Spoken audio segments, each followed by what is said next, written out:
Mobile phone से आप अपने दोस्तों से सीधे बात कर सकते हैं। पर अगर इसी मोबाइल फ़ोन पर आपको ऑनलाइन कुछ खरीदना हो, तो आपको एक बिचौलिए की ज़रूरत पड़ती है, जो विक्रेता को गारंटी दे पाए कि आपने पैसे दे दिए हैं।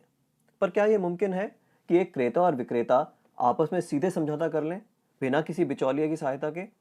ब्लॉकचेन नामक एक नई टेक्नोलॉजी ऐसा मुमकिन कर रही है। ब्लॉकचेन को आप एक वितरित डेटाबेस यानी डिस्ट्रीब्यूटेड डेटाबेस मान सकते हैं, जो कि एक दो कंप्यूटरों पर नहीं, हजारों लाखों कंप्यूटरों पर प्रतिलिपित है। ब्लॉकचेन का हर एक कंप्यूटर हर एक रिकॉर्ड के पूरे इतिहास का वर्णन रखता है। यह डेटाबेस एन्क्रिप्टेड है, यानी हर एक रिकॉर्ड गोपनीय तरीके से दर्ज किया गया है। ब्लॉकचेन फॉल्ट टॉलरेंट भी है, यानी अगर इस सिस्टम में कुछ कंप्यूटर खराब भी हो जाते हैं, तब भी यह सिस्टम ठीक तरह से काम करता रहता है। ब्लॉकचेन डेटाबेस एक सार्वजनिक बही खाता यानी पब्लिक लेजर है, जिसमें कोई भी नए समझौते या रिकॉर्ड को दर्ज करने के लिए कई सारे साझेदारों की स्वीकृति की जरूरत पड़ती है। इसको हैक करना बहुत मुश्किल है, क्योंकि ऐसा करने के लिए हैकर को एक ही क्षण हजारों कंप्यूटरों को एक साथ हैक करना पड़ेगा। यह कारण है कि हम ब्लॉकचेन को एक सुरक्षित टेक्नोलॉजी मानते हैं। ब्लॉकचेन का पहला प्रयोग हुआ था 2008 में, जब बिटकॉइन नामक एक डिजिटल मुद्रा का आविष्कार हुआ। बिटकॉइन मुद्रा किसी देश, सरकार या बैंक द्वारा नियंत्रित मुद्रा नहीं है, यह एक डिजिटल मुद्रा है।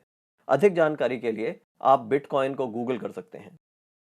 केवल मुद्रा या पैसे से संबंधित प्रयोजन के लिए ही नहीं, ब्लॉकचेन का प्रयोग कहीं भी हो सकता है जहां पारंपरिक रूप से विश्वास, भरोसे या गारंटी के लिए एक बिचौलिए की जरूरत है। जैसे वह सभी सौदे जिनकी आज नोटरी पब्लिक या किसी सरकारी संस्था को पुष्टि करनी पड़ती है।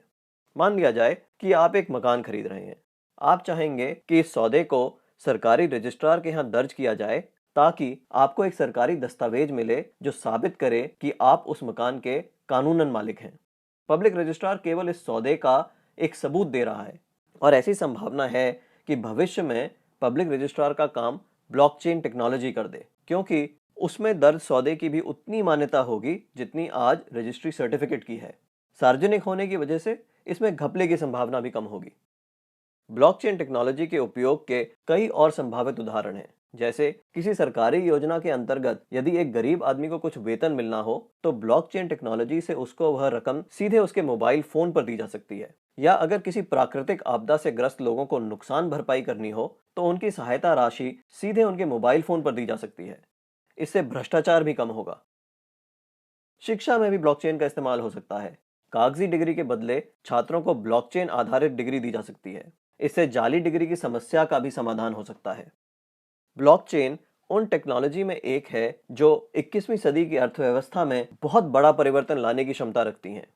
आपको ब्लॉकचेन टेक्नोलॉजी में क्या नया हो रहा है, इस पर नजर जरूर रखनी चाहिए।